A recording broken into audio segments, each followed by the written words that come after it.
So how you write the equation for something that is increasing or decreasing, what you would need to do is you find the increasing or decreasing percent, and then you just put a variable next to it.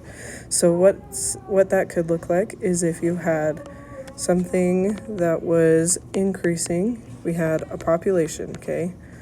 Population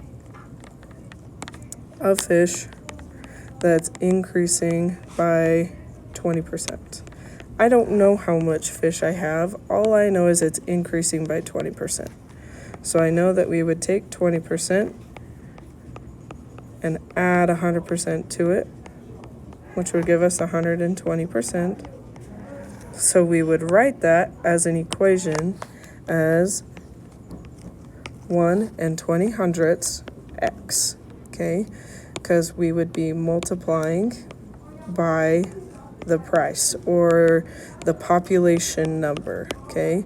In math, variables or letters represent a number that we don't know. So since we don't know the number of fish, we would just put a variable. And when a letter and a variable are together, it means that they're multiplying. There's an invisible multiplying sign there. And so you could put F for fish if you didn't want to put an X. You could put M if your heart so desires. Okay, you just need to have the increasing or decreasing percent and then a variable next to it. You might even see it written as 100 or as 1 X, add 0 and 20 hundredths X, because if you add those together, that would give us this. Okay, so you might see it split up like that with the 100% and the 20%, both with a variable, but most of the time you would see it written this way right here, where it's just already combined with the variable.